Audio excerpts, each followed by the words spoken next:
hadn't heard of any of this except for like obviously. Hey, Andrea, can you hear me okay? Yeah, let's see what happens. I mean, I'm looking for the list here. I can, thank you. 547 Energy, Arabia Power, Agon Grid, great, yeah. BT,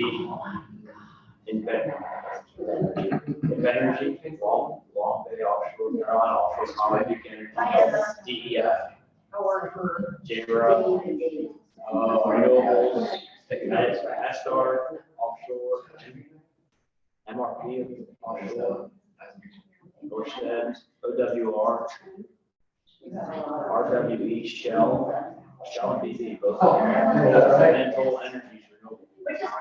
Man, that list is one. Total energy company. Some of them are Orsted. Who is?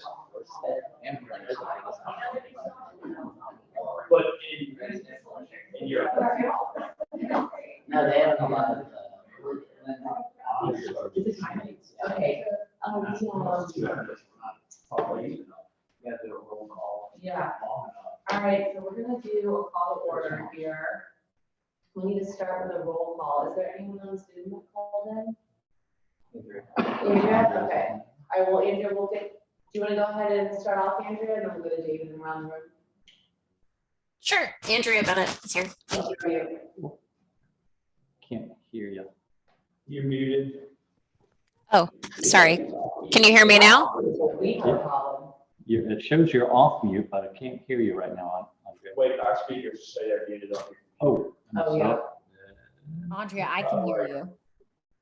Okay, Can you hear me? I can hear you, yeah. Okay. It might be the speaker on their end. Left hand I time. don't see it. It's on the fast bar. His left hand on his mouth. Just to Click off the X. There we go. try it Andrea, again. try again. Andrea Bennett is present. That was my end. Apologies. No worries, thanks. Okay, David Ingram.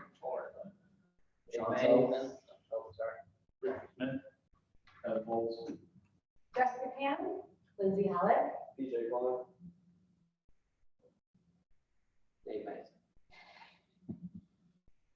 so do we need to make a vote, do we need to move to excuse the people who aren't here? I think we'll just, Okay. I'll make note of those not present. We're quorum, so.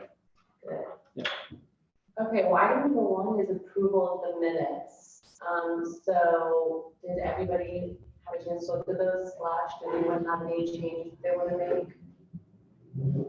Okay, so I'll make a motion to, approve the minutes from last month's meeting. Second.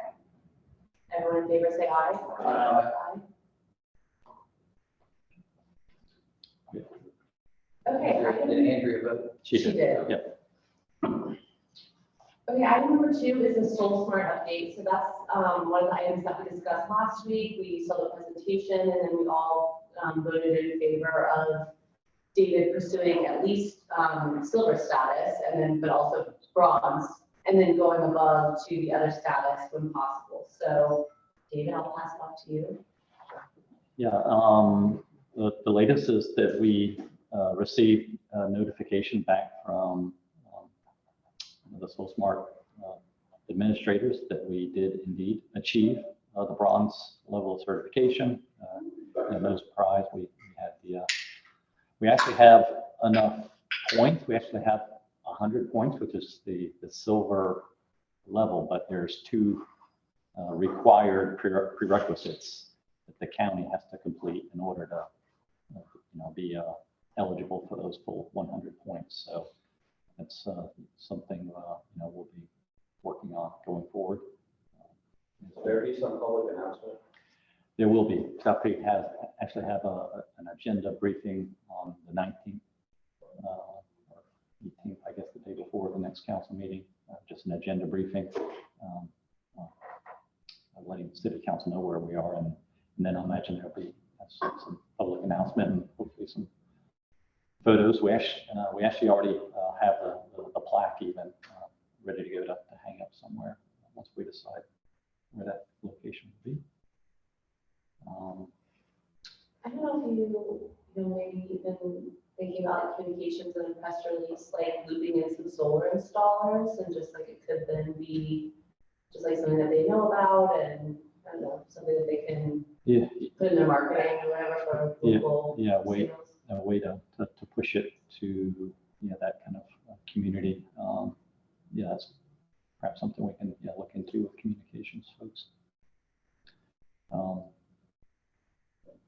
There's going to be a further announcement of not only us but some other communities here in Wilmington, or other communities in North Carolina that achieved it in this last technical support session up at the State Energy Conference, which is coming up in a couple weeks. So there'll be a presentation there of all the communities. So hopefully that'll get the, I'm sure there'll be some private sector solar developers there as well. So help get the word out as well. You mentioned the resolution. It'll be the second May City Council meeting. We'll be putting in a resolution with acknowledging where we are with SoulSmart now, as well as efforts to pursue silver or greater levels of designation. So something to look forward to as well. We still need to do some coordination with the county folks to make sure that they'll be fully on board and supportive of those efforts as well. So we've been trying to get those communications going between us and the county, kind of inspection and permitting folks. So that's typically how we will try to progress with items that come from is we get the city council on agenda briefing in the morning. They do information, they pass on information to them at the meeting all the time.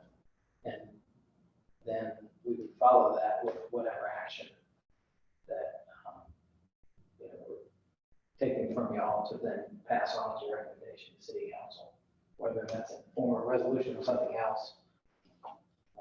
Resolution is the form for this one, so that's typically, just so y'all know going forward, that's how we're going to take your work and kind of move it up the chain. And then is that just only staff and it's like city staff would determine like whether it's like an informational item or requires action or anything like that? Or is there all the council members who come in like as part of a committee who sit in on those meetings? The agenda briefings? Both those meetings are attended by the full council. Oh, okay. They're publicly advertised, official, full city council meetings. Oh, okay. And just for that resolution in later in May, I mean, Dave, that just kind of what shows the council's full support and of There'll be a resolution in support of this recommendation. And kind of give us the ability, authority to move forward with something higher designation. And I was just looking on the North Carolina Sustainable Energy website this morning, and they do have that new mapping tool of theirs up, where you can pull up-to-date information of all the solar installations around the state, and zoom in by county level. So that'll be a good way for us, as we continue to look at SoulSmart and try to advance the level where we are, be able to kind of track installation levels here in the area. So you can like kind of filter it by year, or do you need a we can either screenshot it? well, I guess we can I think I downloaded this morning kind of where we are right now, and we just kind of every, I don't know, 6 months or so, pull up what the latest numbers are. Yeah, I'm interested to see that.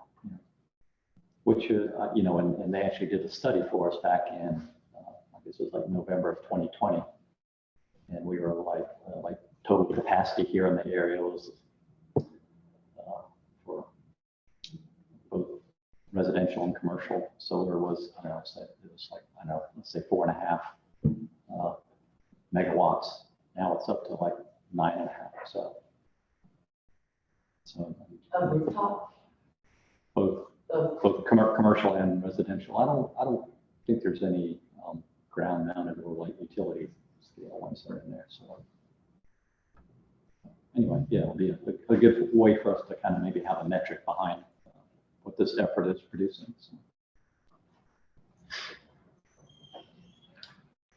Yeah, that's all I have for the update on comments. Okay, are there any questions or anything on that? That's just informational, so I don't think we need to take any action. Okay, so item 3 is kind of following up to the conversation that we had last month, where, you know, for people who weren't here, we talked about like the different ways that we could meet our goals that we have and the different tools that are available. So kind of deep diving into what an e-grid factor is, you know, talking about advocacy around e-grid and what do we do to make that number work better for us.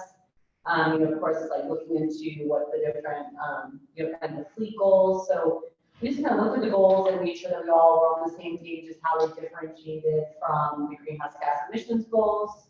And so with this item, we want to talk about, one, just kind of get any feedback or any kind of lingering questions from that session. But then we also want to talk about starting to prioritize some of the tools we have and which ones we want to, you know, consider and which one we want to, you know, which sort of tasks and things that we want to do first. So, David, do you want to go on? Yeah, just yeah, I think which tools are going to be you know, most valuable for us to measure our impact, and as we you know, tackle different efforts to either achieve clean energy or address our fleet fuel and electrifying our fleet. So yeah, just trying to pull up the previous agenda items here again.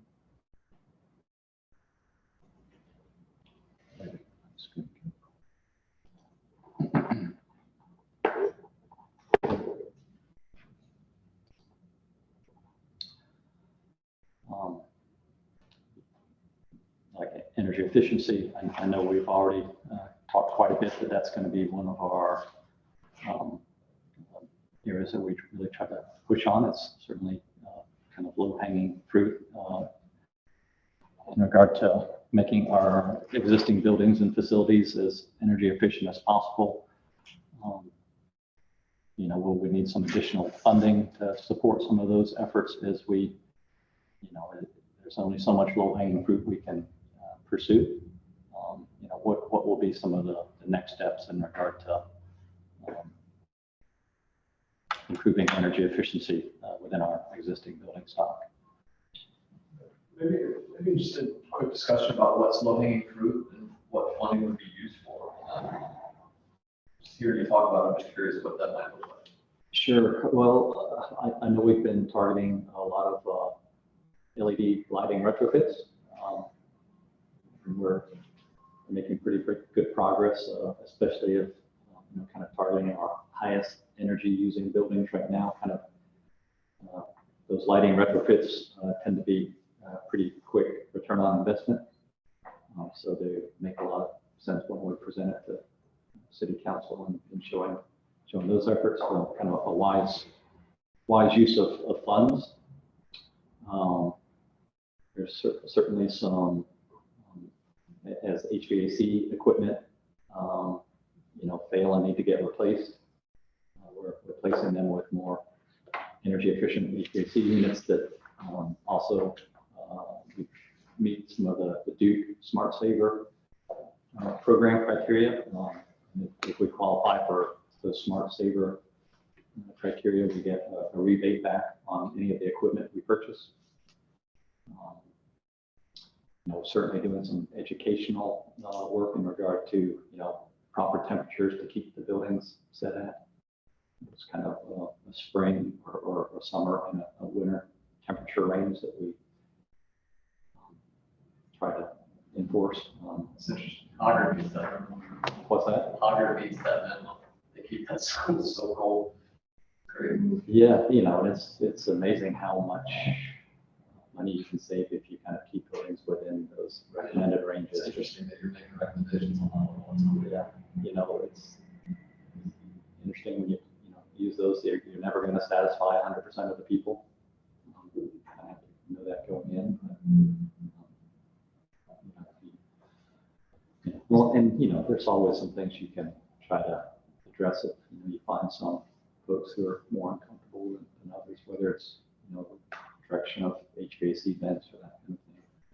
Are there any, as you were mentioning, LED retrofits and return on investment, is there any follow-up with the city council as far as showing like an actual budget, like a actual return on investment where you see, hey, we said we projected there's going to be a payback in 6 months, and from last year to this year, this building has reduced its total utility cost by X dollars. And is there anything to follow up with the council to kind of show them that those dollars are actually getting returned back to? Just supplied Dave with some of that info last week. Yeah, and so in the past, we've typically gone to them with an annual report. Now that we have the ClearPath tool, that's something that we're reporting on. We can show them highlights. Okay.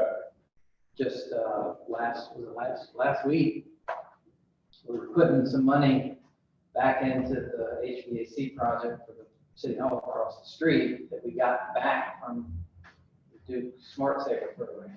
And I took advantage of that opportunity by saying, we get paid back twice. Once because they give us money back because of the type of equipment, and two, because of the long-term cost savings. So it's not, the regular interaction is with our annual effort to go back to council. And actually, this committee will have to produce an annual report that gets presented to city council with activity. So that, again, that's another opportunity. I just think it's positive reinforcement for them to be able to see, it's a good thing to start with, to show them that, hey, we're going to invest this money into LED retrofits, and within a year or whatever it might be, we'll save that money back.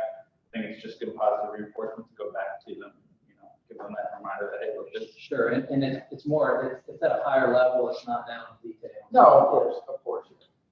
And I guess so energy efficiency being a tool that we can use in kind of two ways, right? In the sense where it reduces the amount of clean energy that we have to source by reducing our overall energy use. And then also, just like if everybody in the Duke Energy Service area prioritizes energy efficiency, that reduces their need to invest in like natural gas plants and things like that to meet demand. And so then we're also kind of getting that back to the e-grid factor as well. So I think probably we're all in agreement that energy efficiency is a good thing to pursue generally. So the real question is, in the goals, there's numbers in those goals. 50% clean energy by 2035 and 100% clean energy by 2050.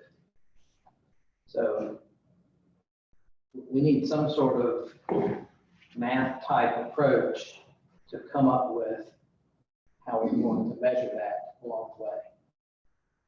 That's really the meat, the heart of what we're talking about. We discussed the e-grid factor, we discussed renewable energy that we create on our own, we discussed REX, there's energy efficiency, and the other items that we're listing on the bullet points. So the hope is that we talked about those things with a little bit more detail, especially e-grid, so everybody understood.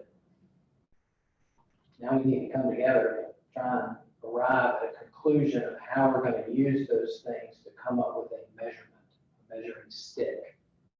That's really what we're hoping to arrive at. And this is just for discussion. We don't have to act on it today. We just need, we need some direction so that we can help y'all come up with what this measuring stick's gonna look like. I think to me, where I sort of like to start is with recs and whether or not we like are open to those. I think it's sort of the more controversial one about whether we feel like the market's in a place where we can trust them and that we can verify them. And I don't know if, you know, I'm certainly not a rec expert by any means. And so one of the things that we talked about was, do people feel like they have enough expertise about recs to make a call? Do we want more education, like David, to go back and bring some information to us about it? To me, because it's going to change the map if we say yes, we're open to them, or no, we're not. And do you buy those recs for you get it? Right, and like, do we, in order to make that call, like, I know I would benefit from some education around recs, but I think you know, I lean towards like a hard no on recs, but maybe we should like talk about it as a group. It feels like that's gonna really change the map on how we need to up some of the other stuff. So does anyone have experience with recs? I do a little bit. Yeah, I do a little bit as well back in previous roles. I mean, it's a lever you can pull if you need to. And if we get to $11, we haven't got to our goal, it's something we may have to use in order to hit the metric. But those numbers, remind me on the numbers that we said 50% and 100%. Was that based, the 50%, 100% is pretty clear, but the 50%, is that based off a baseline?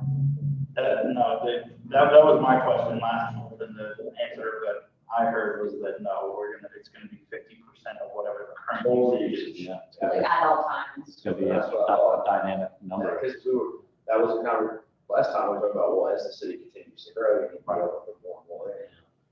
I mean, We move the target.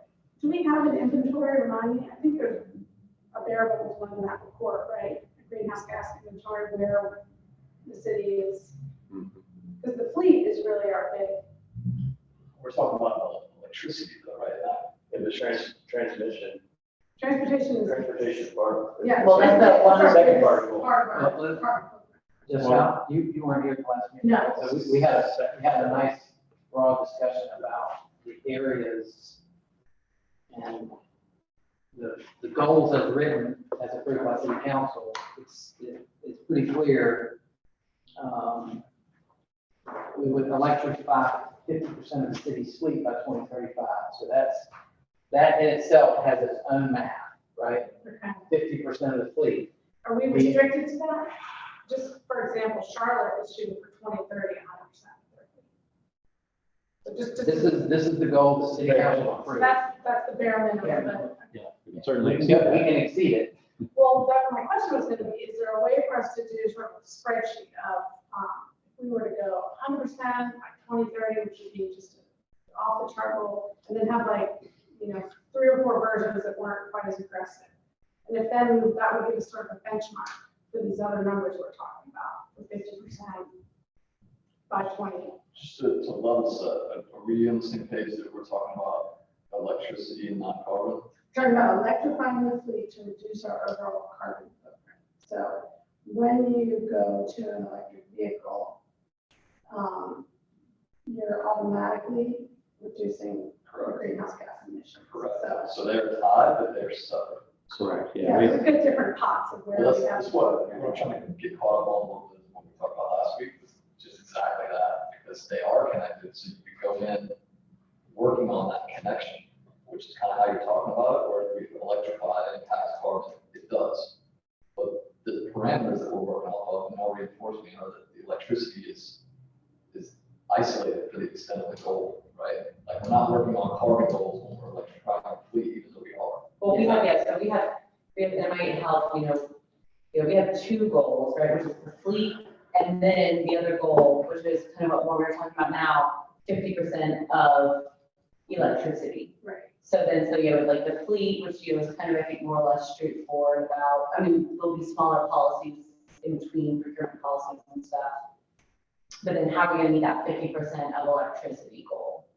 So, And so that's when we came up with these tools, and we kind of need to prioritize, for now, which ones do we like, which ones do we not like, are there any that we outright don't want to consider at all? well, I want to clarify then, like you said, the goals is written as 50% of clean energy. Energy is not electricity. It includes electricity, but so are we excluding propane, natural gas, the other utilities that produce energy and only focusing on electricity? Or are we talking about energy as a whole? Because they're two different things. No, First of all, clean energy is defined in the report, Mhm. so that's our definition. Right. Oh, no, it's all energy, sorry, not just electricity, it's all energy, Right. and 50% of energy. Propane is part of that. Right, that's And why why is that for clarification? We talk 50% of the fleet and 50% of the energy. Let's go back and look at the goals. I'm gonna read them verbatim, so we're all clear. By 2035, the transition from fossil fuel powered municipal operations to 50% clean energy, which is really, that part of what's written here is the unknown at this point for us, okay? The part that is known is the second part of the goal, and that is, and electrify 50% of the city's vehicle fleet. Right now, that's right, we got 660 vehicles. So 50% of that is 330. Well, there's two goals, but So that's part of that goal. The other part is how do we measure the 50% of clean energy? so when, like you just used the example, you have 660 vehicles, half of that 330. But if you have 660 vehicles now, what will you have in 2035? Are we, It's a dynamic. so you are planning on being a moving target? Because you're, the way you said it made it seem like 330 is the goal, but it won't be. It'll be a moving target that 2035, that maybe 400 or. Unless this group has a different interpretation, that's the way I would. And then in turn, I think what Jessica was getting to, in turn, as we electrify the fleet, that's automatically going to change the way that our energy makeup as the entire city operations. Because all of a sudden you're half cleaning a big chunk of energy, which is vehicles. They're not gonna be totally clean because they're gonna be charged from the grid. And so that's gonna be changing as we move cars into electrified vehicles from gas powered vehicles. That's gonna change the 50% clean energy goal as well. And so, yeah, so I think we'll have to it's gonna be a moving target in multiple directions, I guess is the point. And I think that gets into the data collection aspect and the importance of that. So I was gonna say, I mean, within, so it's clear there's a moving target, it's clear there's 50% of the fleet, and then 50% of the energy, that's clear. And within that, we have to know where we're at in order to get to where we're going. So I think we raised this last time, and I think there was an answer, but I don't recall. We have a really solid, we're at X right now, as far as electricity or, both goals, where we're at, like Yeah, I mean- vehicles and energy. yeah, I mean, we track our energy usage on an annual basis, so I mean, Where we're at right now. over the last, I would say 3 fiscal years, we've averaged about, 12.5 million kilowatt hours. In terms of percentage, though, because I don't know what that means. Um, Do we have a baseline of our goal yet? If not, then that's where we need to do that first. In other words, we're capturing everything that's considered clean energy. But that's what we showed on the tool, the fuel mix. But that was for the state, right? That's just for electricity. Regional, right, and that you take that 12 million kilowatt hours and multiply it by those percentages. Plus, what we also generate ourselves. Right. So I was just trying to determine if we had the number we needed to determine it. It sounds like we might not, and that's the way to determine it. We had it. are you talking about how much renewable energy right now, or how much? Both fleet and energy, like what percentage are we at? Well, fleet is easy. 0. Very good. So that's That's easy. I mean, aside from an electric golf cart, which I'm not sure we count one, fleet is 0. We're at 0 right now. Cool. In terms of, and you may have to help me with this, in terms of how much renewable energy is the city creating, we have 3 facilities four buildings, four facilities that have renewable energy facilities.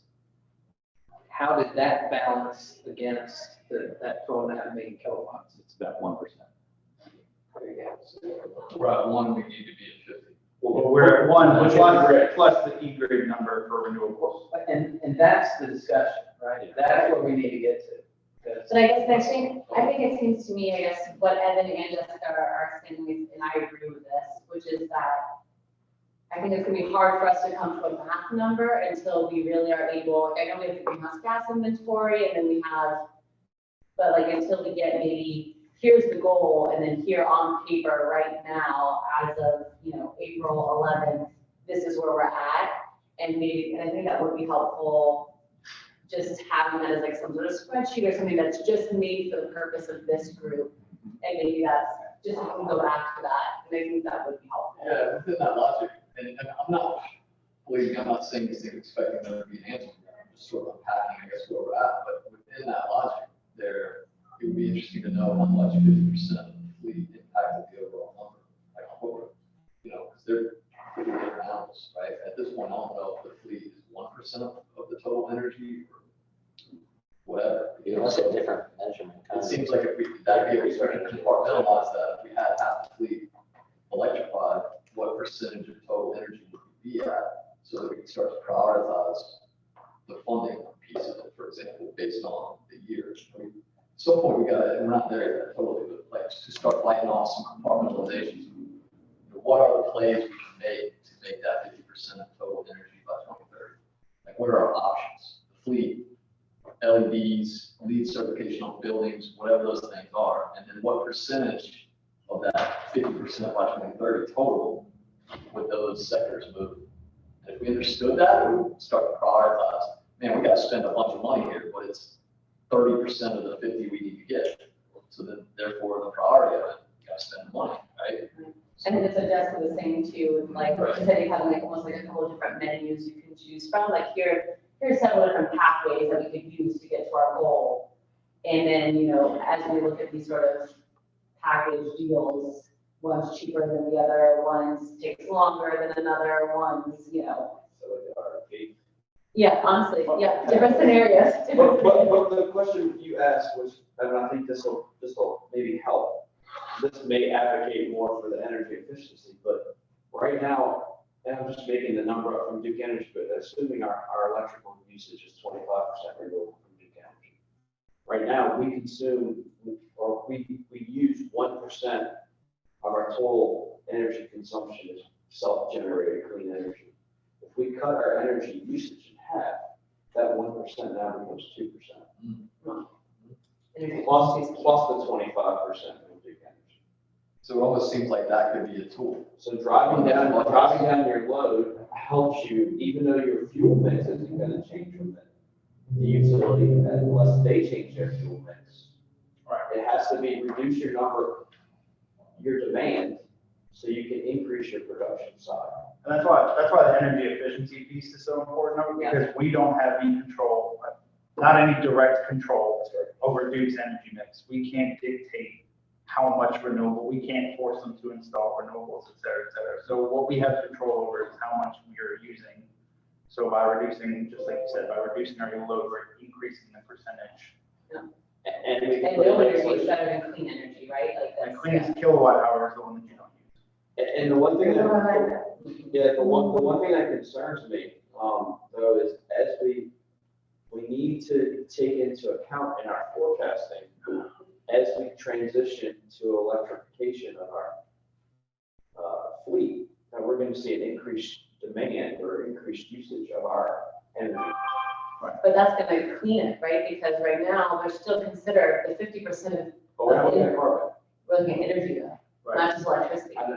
Whoa. So the fleet is already considered Not in, here. See, this says energy derived from renewables and zero emission sources, including solar, wind, hydro, thermal, bio, and nuclear. Right. This doesn't take into account for propane, natural gas. This is no, not. clean energy doesn't, but right now that goal, 50% of energy that needs to be clean for the fleet operations, that includes the gas that we So I buy. think I don't read that way.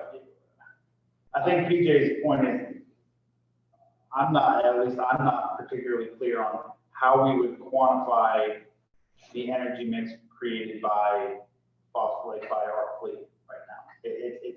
If we electrify half of our fleet, we're now adding electricity usage to our energy mix. But we're taking away energy from another place. But natural gas usage, diesel, gasoline usage is not part of the goal. I think it is. I think That's why I read the definition of clean energy. No, but not. Well, that's what clean the energy. definition of clean energy is, but not what the definition of our total energy is. Fuel power municipal operations to clean energy. So when I Fossil read, fuel. I hear you, but when I read, okay, what's clean energy, I go back, this alludes to it's only electricity. I'm not saying we shouldn't do it. I'm just saying if I'm going into a English session, this says here clean energy, and this does not say, unless there's another definition here, David, I'm missing it. That's also. I guess David, so did you mean that it needs to be 50% of our electricity or 50% of all the energy that the city uses to fuel its operations? So I guess that's the question. To me, and I go back to the whiteboard exercise that we did, right? To me, there's a goal for the fleet. And the way we count that is based on the number of vehicles that convert to electric. And we've talked about how that relates to electricity, how it relates to greenhouse gases. It's all related. But the way we measure that is by counting the number of electric vehicles. No, sorry, I'm talking about I didn't get I'm getting. Okay. The other part is where we need to come up with how we're going to measure that. And I don't think it was the intent of the ad hoc task force. I can be wrong, but you guys were on the committee. I can be wrong about that, but I don't think it was the intent that when we're talking about this, that it involves vehicles burning gasoline. I think when they were referring to clean energy, it was referring to how we power our buildings. So I'm not saying I don't agree that we should Okay. do it. I'm not saying I don't agree. I'm just telling you, as I recall from the committee or task force, we were focused on electricity usage, power plug into the wall only, not energy, anything that can turn into energy, whether it's natural gas burning or gasoline. I agree that we should consider, but I don't think the intent was here. If we want to change that, I thought it's fine. Yeah. But the switching from electricity or from gasoline to electricity helps in the greenhouse gas part, but I don't think it helps in the clean energy part. So yeah,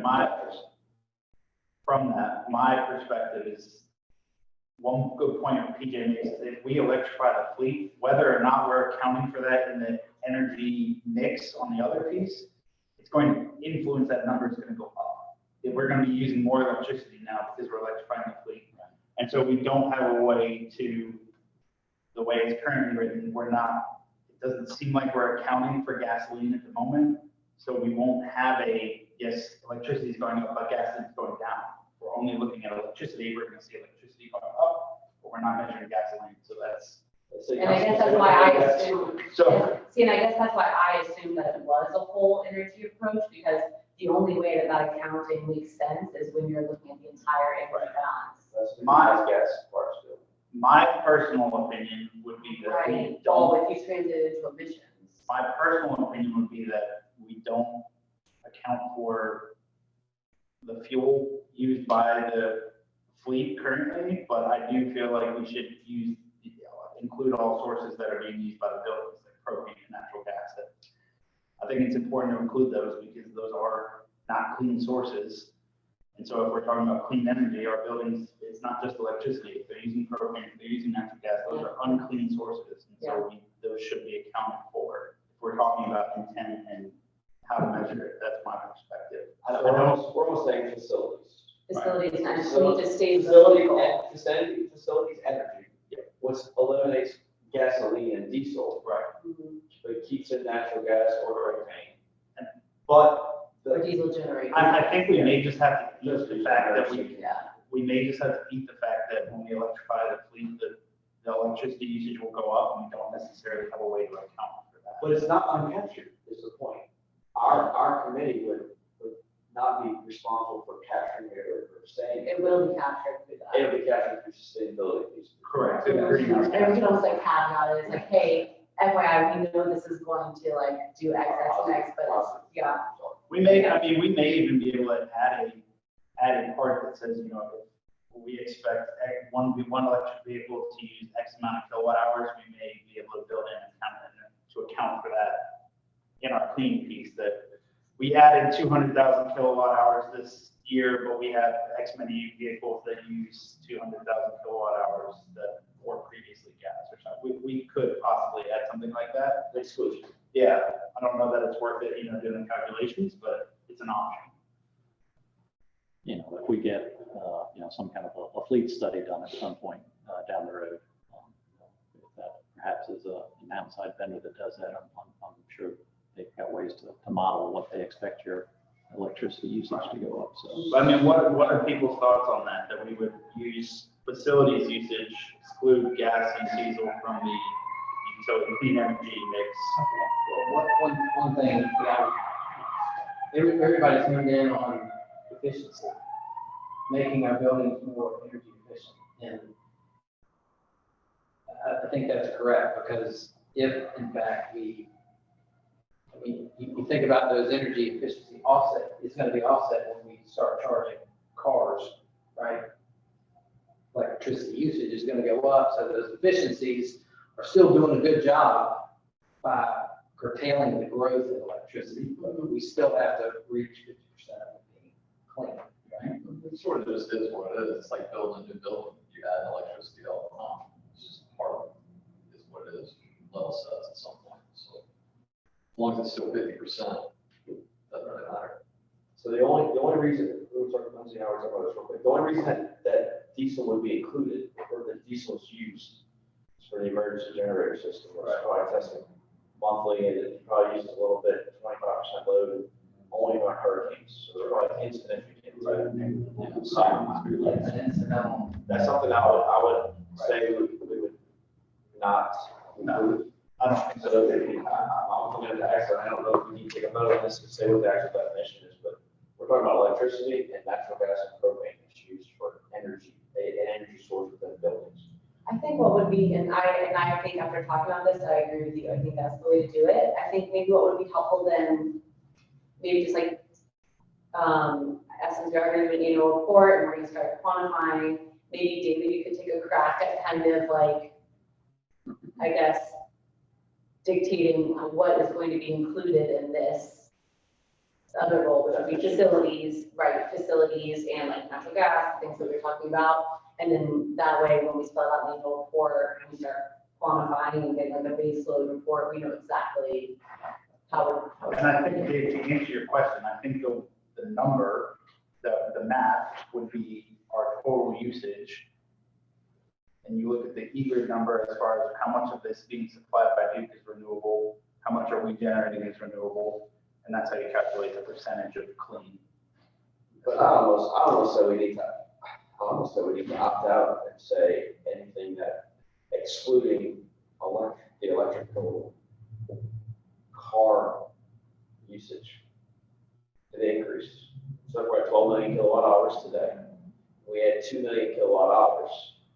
I think our goal should be based off of excluding the additional fleets that we continue to add, because we're going to be chasing that. Yeah. And I'm not sure we can get there without buying wrecks. I mean, it makes things more complicated, but I agree. I mean, that's how you account for the fact that we're electrifying the fleet. That's how you No, account. you have to, that's the heavy work of electric, that Duke Energy has to do it. They're going to get all those new things coming onto the grid, they have to do it. I mean, I don't think, I guess, my activist is going to come, like, the planet doesn't care if we're like accounting correctly. Well, it's the way that we give ourselves credit for reducing greenhouse gases, even though greenhouse gases is not. You're talking about environmentalism. When I'm saying, I think the goal said like 50% of clean energy and electrification, and those two things went together in tandem, And this is what we all know we have to do. I think, I just don't know how we get there without building large amounts of renewables on our sites. And we as in the city, are not a regulated monopoly with zero risk that has everything off the shareholders. Right. no, but if you think about what Duke is required to do, if you look at what Duke is not required to do by law, right? Duke has to do the same thing we have to do. They don't have to. They do by law. I know what I'm saying is, they don't have to pay for it. No, but they're gonna be doing it to the grid. But if they already have to do it, and that's what we're worried about, then why are we here? Then that's Duke's problem. You know, like, Let me just call out these two things. One, I'm an engineer. And my whole mentality is don't throw a tool out if you think you might need it. So I agree with DJ that RECs might not be desirable, but if in the end they're I mean, essential, yeah. then we might need to consider that. So I wouldn't, I think I'd rather hold out for Rex than not count the electric vehicles. the second thing is, I think we need to think about, going forward and making progress relevant and understood is pretty important. And more overbearing, more complicated we make it, more difficult it is for this committee going forward to be able to show progress. So, to me, I think that supports the need, the direction to keep facilities as facilities and fleet as fleet. The carbon plan will tell us where they plan to be by 2035, which will tell us what our gap is. Yep, I think so. Yeah, I definitely see on the forecast. The problem I'm afraid of is though, is that Duke Energy is going to be at 70%. And our goal is at 50, which is going to get us there. Then no one's going to want to spend the money on energy efficiency because it's no big deal because we've already hit the goal. I think What's Duke's 100% goal? Where do they have? 100% by 2050. So at least we're aligned there. You're We're right. aligned, but it's a cost savings.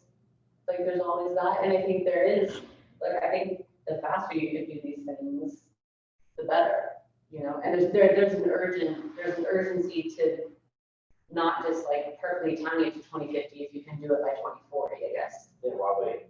I was going to ask you, when we're talking about energy efficiency, does the city or whoever the money man is for the city have A state makes. is there an IRR goal, like it should be with payback within 3 years or some at present value calculation? Or is this, so that opens up a lot of opportunities. A lot of large Fortune 500 companies want to keep it at 5 years or less. Yeah, our buildings, We have some, we own, the buildings that we're constructing. So, yeah, it's not like we're, leasing it out to tenants who's, we're gonna own these buildings for years, so if they can be constructed more efficiently. That's certainly something we're pushing. I mean, the green building policy is one of those areas we want movement on. we have some results. So we know what it's taken. LED, pretty quick payback in most cases, just about every case that we've had. Yeah, so I'll throw out a terrible example, hey, let's go replace all the windows in all city buildings. It's a 20-year payback. Someone's like, why are we doing this versus lights that are a 3-year payback? Is there any of that conversation, trying to prioritize what the project should be? That's nice, that's my number 4.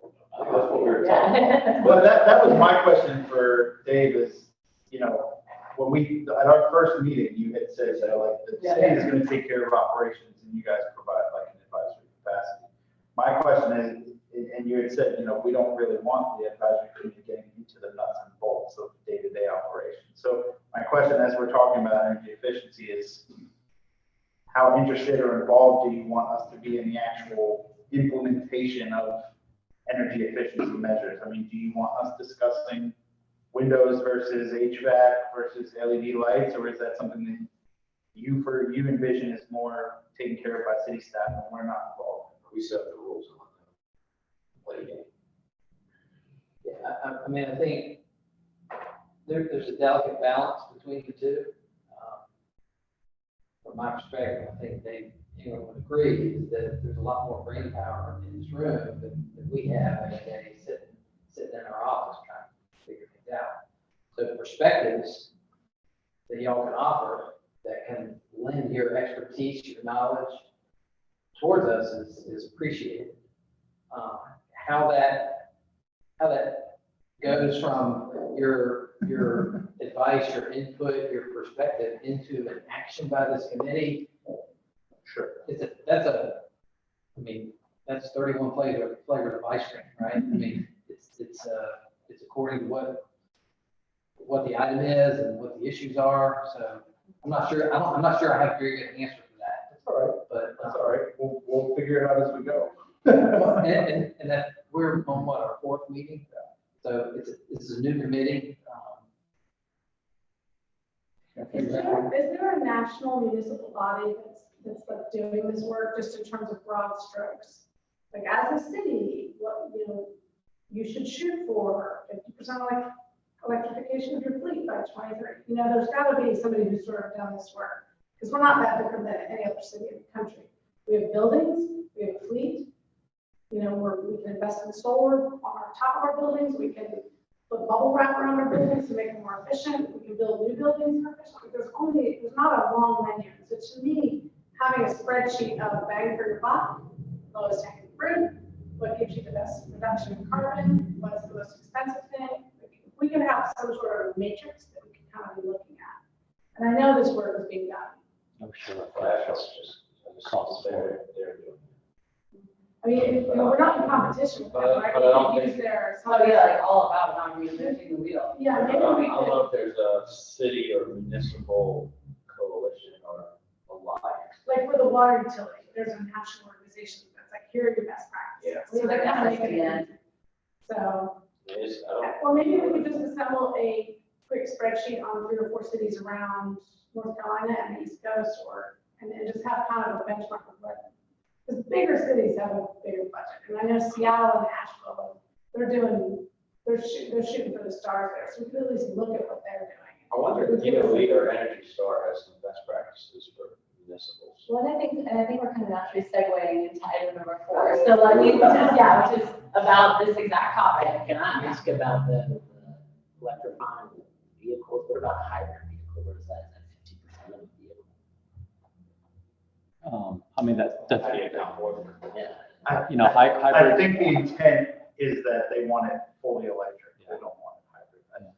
Yeah, hybrids will, certainly help, improve our fuel efficiency and help us drive down and meet our greenhouse gas goals, but it won't help us meet that 50% electric. Okay, so the vehicles would have to be 100%.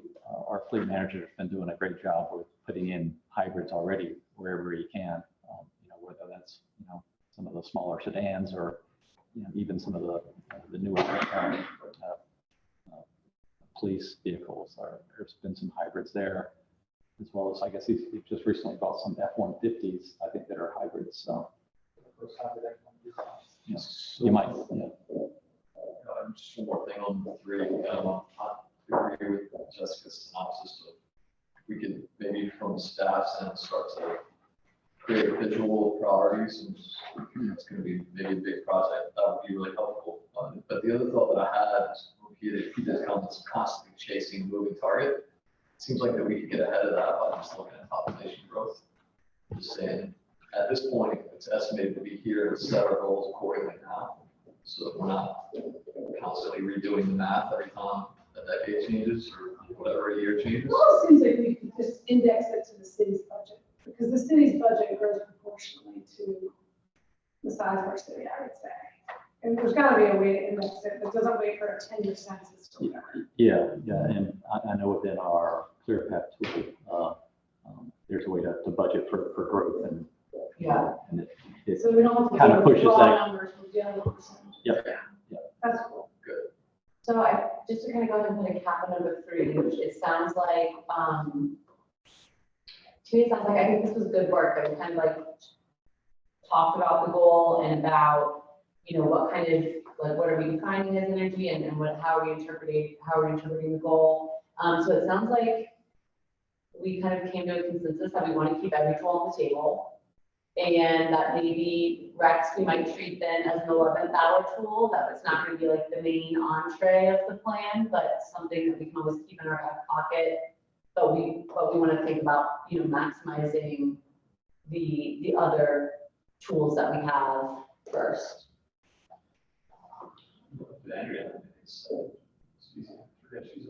Unless something changes, Rex, like it becomes. Rex might become, I don't know, but yeah. Andrew, do you have anything that you want to say? I'm just listening to all the back and forth, and it is, you know, I think when we had the ad hoc committee, I don't think we got into all of the nitty gritty of all the different ways you can sort of slice and dice to get to those percentages, as you all have pointed out.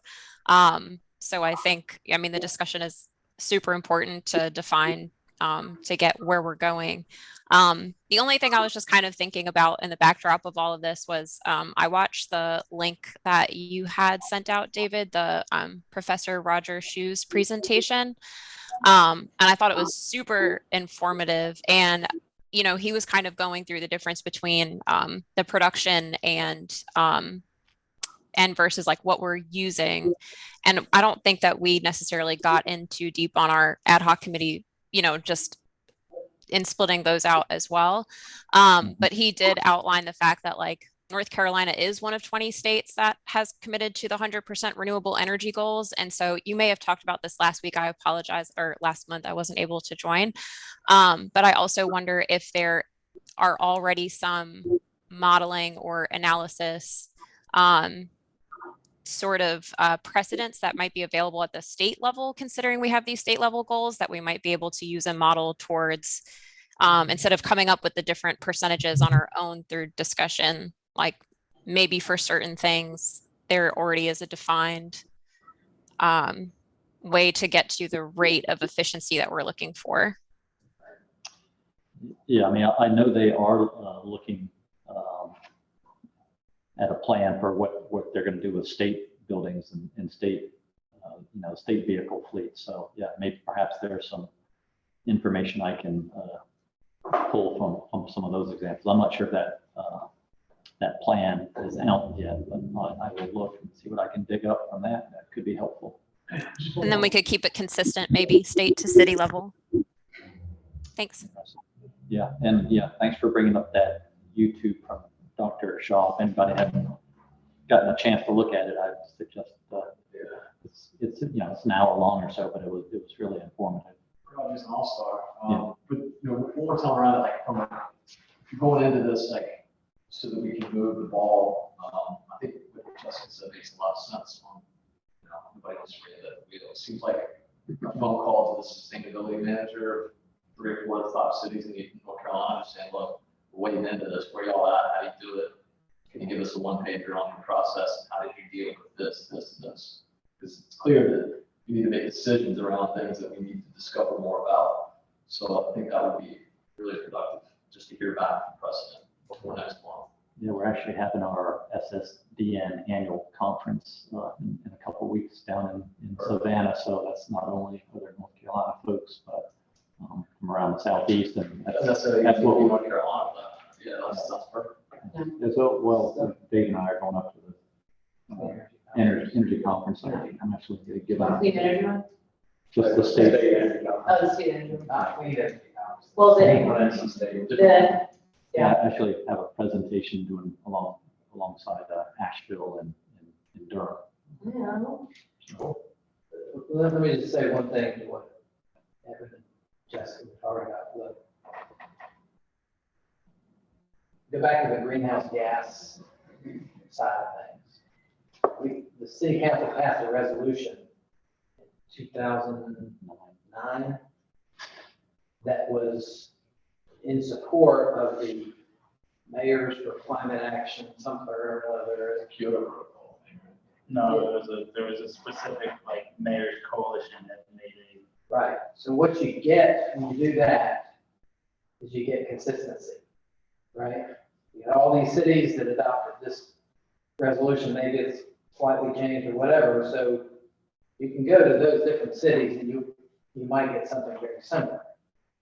The ad hoc task force that everybody on this committee except for Jessica and Evan participated in was not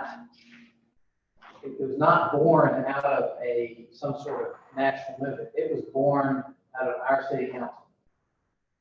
So the likelihood, we can go and talk to other cities and benchmark what they're doing, but I guarantee you in fact, you've done this somewhat already. Their goals, their measuring sticks are going to be a little bit different. So there's always going to be these little nuances. And I think it's important for y'all to see that. I'm not trying to say you don't, but it's not going to be apples to apples. It'd just be cool to see, man, Sure. they're ahead of the game. Yeah, I just want to make sure, Like, like, no, that's understood. yeah, okay. So I think, okay, so the takeaways from item number 3, I want to make sure we have enough time for number 4. The takeaways from item number 3 are that I think we would all like to have some sort of committee-specific Excel sheet or, whatever it is, just giving us a really concrete idea of where we are right now in relationship to our very specific goals here.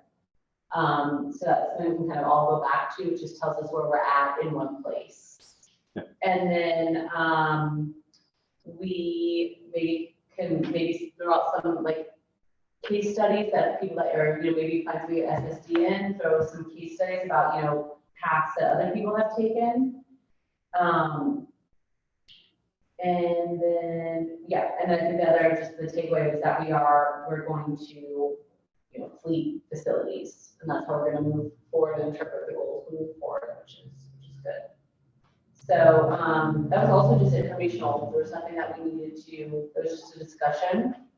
So we'll just go on to item 4, I think, so that we can, have time, which is that David had asked that we kind of prioritize 10 of the initial action items that the task force set out as things that, we could go ahead and do to start working towards this goal. And they're all there on the whiteboard, and then they're also in an attachment that David put onto this email, the kind of PowerPoint. So, David, do you want to go ahead and talk about those? Sure. Oh, perfect. Yeah.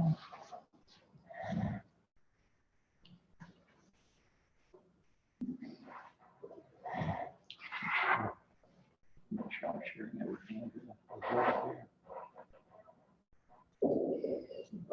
Sorry, I'm struggling to do things with my left hand here. Oh, yeah. Ah.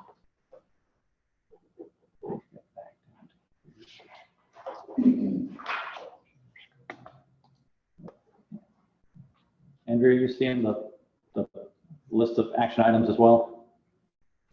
I'm seeing the agenda on what you're sharing, but I do have the action items pulled up on my screen, like at home. Okay. So I'm set. Okay, cool. Yeah, and we actually have them up on the whiteboard here too. We're going to do a little kind of a interactive step here in a little bit, but I've got check marks actually beside a few of them that we've already accomplished. Obviously, we've already established the goals. We've established the committee here, and we've already done the Soul Smart, not only participating in the program, but we've actually been successful at it. So the remaining ones that are up here, we all identified these through the task force as some of the low-hanging fruit that we thought we could make significant steps on early in this committee's process. But I think what I wish they would all fit on one slide, but the others are down here.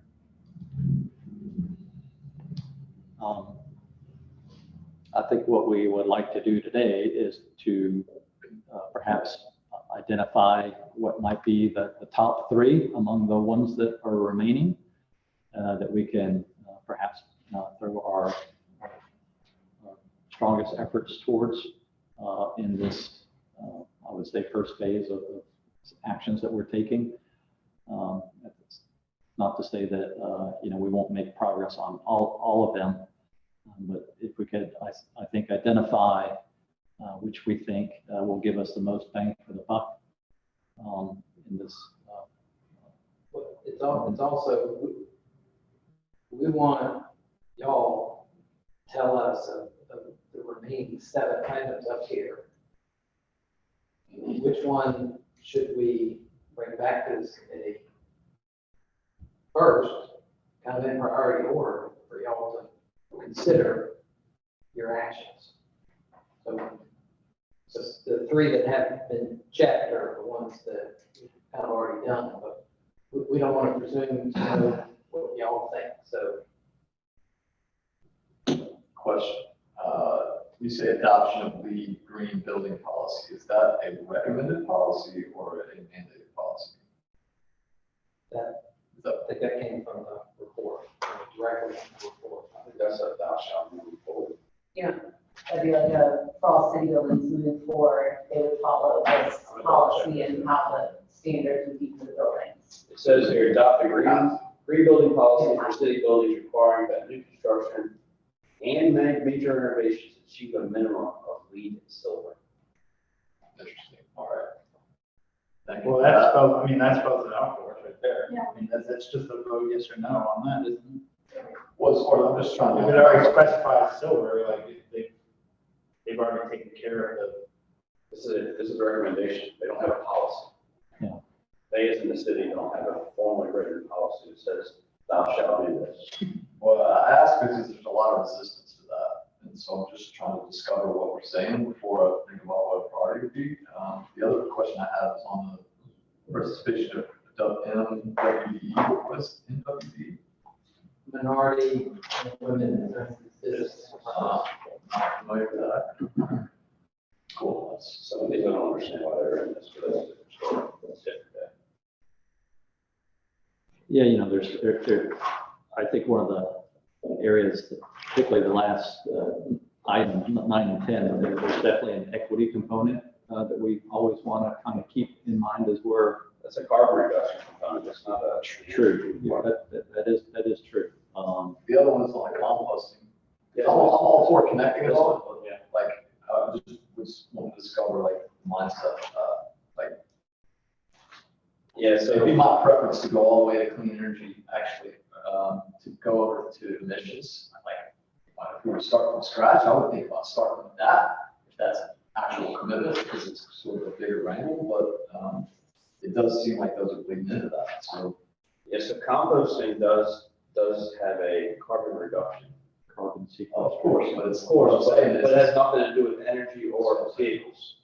that's what I'm saying. So. Unless, I would like for that, just personally, I'm just trying to Yeah, figure that's like out. up your alley. Yeah, it's But probably outreach. but I guess that falls into the community, supporting also the community's transition, and I think that's why it was listed there. Yeah, it kind of, it does fall on that other part of the goal that's below the 2035 and 2050 goals. That's that kind of community wide engagement aspect of it we're working with. But am I interpreting correctly that we should be using these? That's why. Yeah, we want everybody to grab 3 of your sticky notes and select which 3. Can we say 1, 2, and 3 on them? We won't, I mean, the intent is take 3 sticky notes, put them on the 3 most important to you, and we'll call it a day. We don't have to run like a regression analysis. And Andrea, Yeah, so you can type it in the chat. Yes, you can type in the chat which are your top 3. I actually don't have a chat option here, but I'll just write it down and then say it. Yeah. You don't have a chat box on your end? No, it doesn't provide me with one. Remember,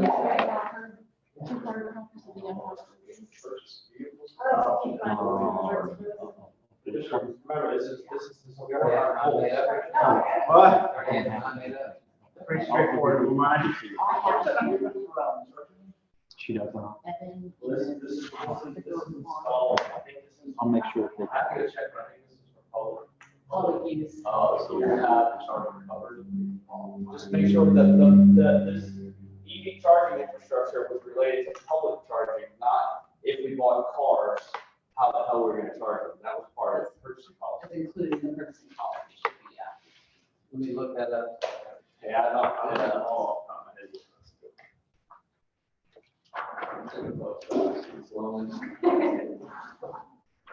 Those composting bins did sell out in like 3 hours. They were a big deal. Feedback I got on that was. Well, Yeah. it was amazing how quickly people reserved the bin. It was Oh. even more amazing how many people didn't come to pick up.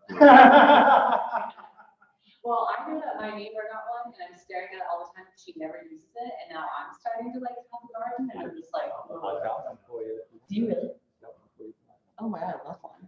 Because I'm starting like an open composting pile in like the back. I'm like, that's never gonna get there. We still You have- need to talk to the county and get them to start giving out free compost from their fancy new landfill compost. Yeah, I don't know what, I think that's just going to like county, where are they? It's going to parts and And rec. the schools, right? Wasn't it for as County schools kind perhaps? of schools, I think, the landscaping? You been to Warren Wilson College? Yeah. You go check, it's over Coast One, or Coast Sash, you should go check out, they have their own on-site composting, it's a working college. Mm. So they raise their own produce on site and, cattle and pork and fowl, I don't know if it's chicken or what, but, they compost all their stuff on site, so they can reuse it, work with the FDA, if they have leftover animal parts, they take it to cafeteria and their compost, for a certain period of time. I think that was like, Feed their, that was their, as we build new facilities. Warren Wilson College. Oh, very cool. For city projects, not for private projects in the I city. know, I'm stressing out my beetle problem. Oh, man. My beetle is the beetle running out my feet.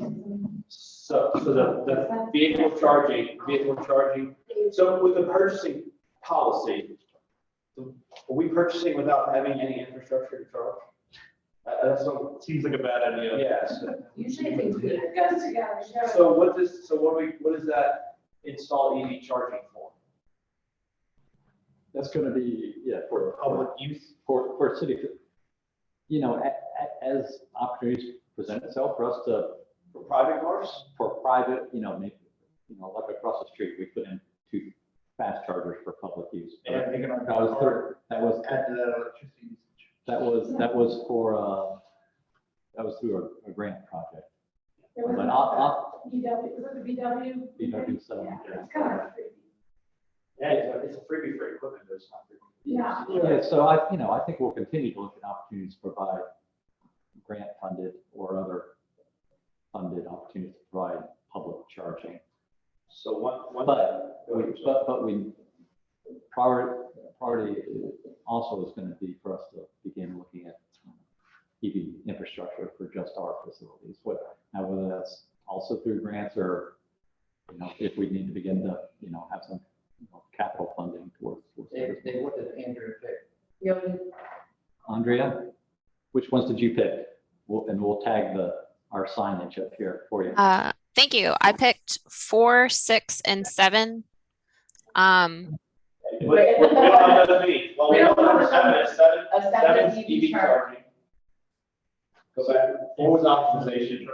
Yep, go back to your one slide.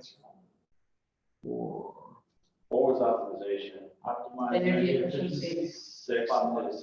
6 was support implementation of federal and North Carolina clean energy legislation, policy, and programs. And then 7 was the EV charging infrastructure. And I just wanted to add, I know you said pick 3, but I would love if we could apply number 9 to any of the top 3 that we choose. Yes, agreed.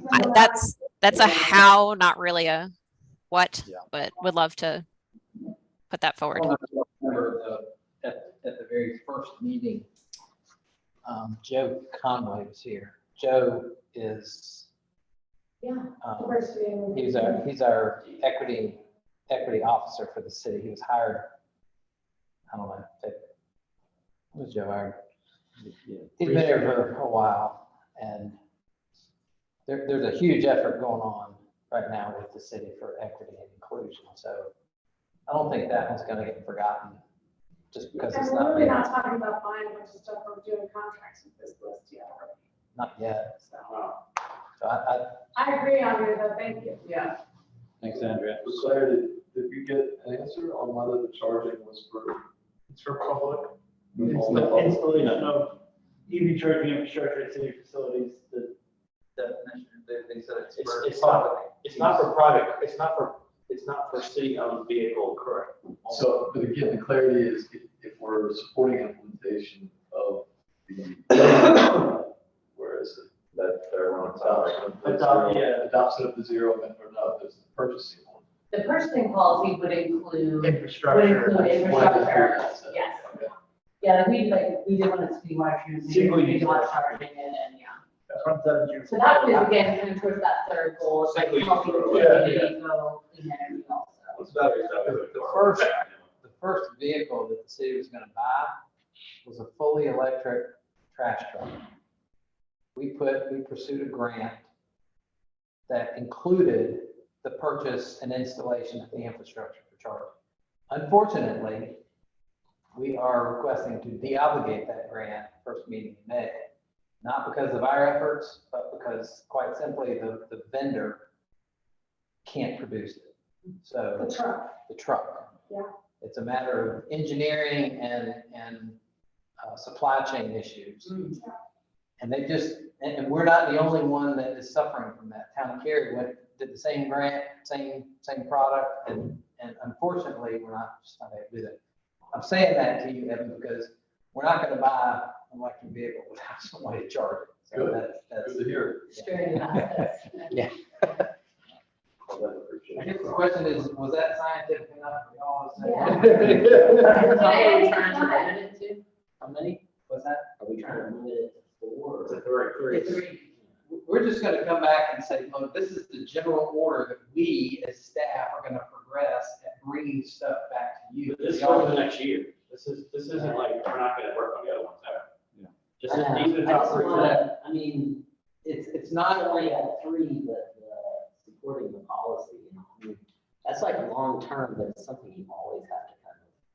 Well, I would say that advocacy work is extremely important. I mean, look at everything that's going on within the state right now with opportunities to provide your voice to, not only your private voice, but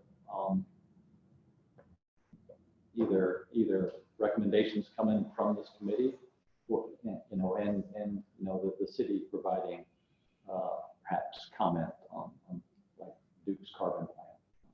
Well, I think too, We provided comment on stuff in the past in regard to that. So, that advocacy, it's maybe definitely has some long-term impacts, but there's also some short-term Yeah. opportunities. well, and I guess for me too, I like whatever, I put there because that's like my jam, and I love that, but David's pretty humble, but David is like on top of that already. He's super connected, super included, like, I feel David's not missing any opportunities for advocacy at all. He's really in that.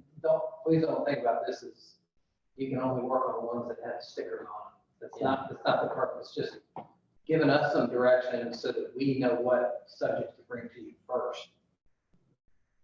And the pace is somewhat gonna be related to y'all. I think the advocacy stuff, it's already done. We need to go focus on what that's good for something different.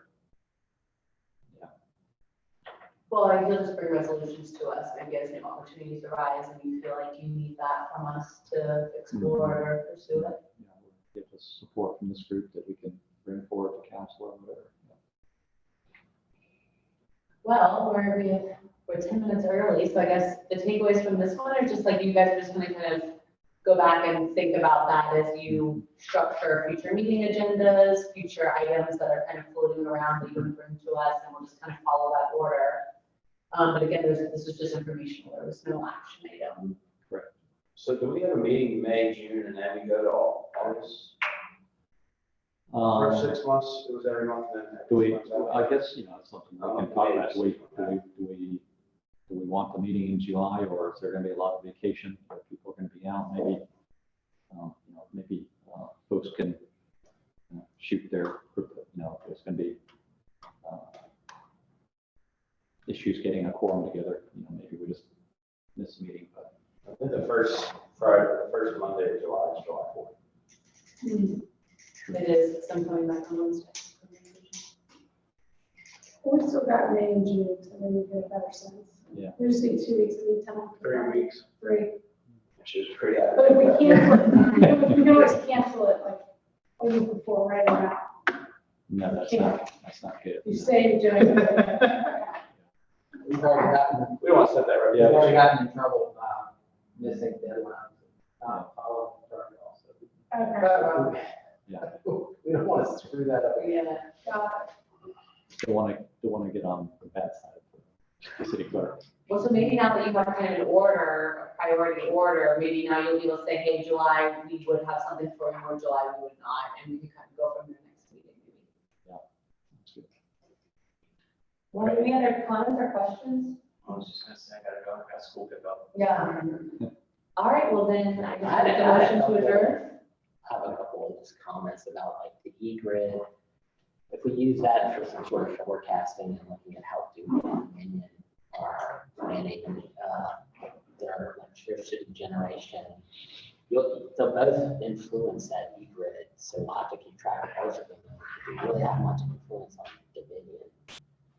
Or do we talk to them much? And then the other thing is just the fact that we're so close to 50% clean energy now on that e-grid percentage is.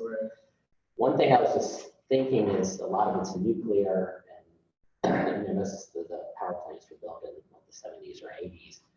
I don't know how long they'll last, but at some point those are going to start dying off. And so you have to kind of, if we're in a great position now, we may not be in a great position in 2035 or whatever. If some of those. I think Duke's expect that. I I know could be that's wrong, all. but I think Duke's carbon plan is as these nuclear plants phase out, they're gonna be replaced by clean sources. And they also just had a license extension on Brunswick. I was gonna say, how long is it? Remember? They use the 20-year life extensions, and I think the last one they just got approval for starts in 2030, so. It starts in 2030. Thanks, so old. I mean, I love nuclear power that's already built. It's like, oh, it's very old. Yeah, I think. I was just thinking it's because you have to, we seem like we're in a good position, but I mean, things change every time. I mean, I'm sure Duke's and Dominion are thinking. Well, I think we'll know much more by December when the commission approves Duke's carbon plan, because it's gonna have to be like, it's gonna have to be laid out exactly how they intend to meet these goals. And I know a lot of people are pushing back on, for example, gas, because of like, hey, like, you're gonna have to meet this 2050 goal, and then what we're all gonna have to pay for the asset that you didn't live, like, that you didn't use for its full life. So I think we're gonna see a lot more, and then kind of, I think, I don't know if everyone heard, but like what PJ and I were talking about was like, we'll be able to kind of use that as a way to see what kind of gap we're gonna have to fill outside of the e-grid factor. And so I think. How Well, a lot much of natural questions. gas does the city use? What are we using natural gas on? No, it's a small percentage of the mix. Yeah. Got Few generators. There's Kitchen stuff. gourmet stoves. Do you have any boilers? Got one in this building right here. 2036. 36. Is where your license expires, right? 2034 for unit 1, 2036 for unit 2. But they're gonna go for another 20 years. Yeah, I think, we'll keep on doing that. I don't know. It's based Isn't it off, also like kind of well, no, it's based off of the actual degradation of the reactor itself, the actual vessel. And so as long as it has its integrity, there's no reason to decommission. I mean, it will almost those last 20 years. We built them. Just like all the other. It's a big price tag. countries. It's a big price tag for 20 years. Yeah, so, I mean, there's plants that keep going, but no, there's no weapons grade plutonium or uranium in this plant. When you go to TPA, it's a little more concentrated, because that's a government agency. Oh, really?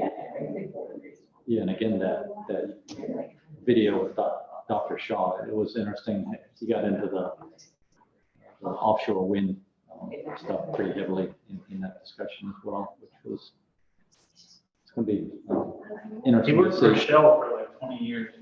Yeah. I guess, should we, Yeah. can we make a motion to adjourn and then come, like, if we talk about energy outside of Yep. meetings that allow, or? One of us has to. Yeah, less than 5. Yeah. All right, okay. I think, I don't need a second to adjourn, right? I think we can just call it, or do I need a key? You are the authority, biggest thing. Robert's rules of order. All right, we're gonna adjourn it, sorry, adjourn it. We're going Pick up. Thanks, Andrea. Bye, Andrea. Andrea. Hi, Andrea. Thank you. One thing on the carbon plan for the IRP is that you can't guys in there, like technology should be discovered. Yes, yeah. Yeah. What are they called, the Zephyrs or the Zers Yeah, or something? yeah. Is that fully carbon out there? Well, no, it's just zero carbon emission generation, that's just. That's like- It's not. been They're just kind discovered. of placeholder, like hoping that. Elon. Right, right, Yeah. And it's like also stuff that's like super capital intensive, so you can make a lot of money out of it. They're just banking on that. Well, that's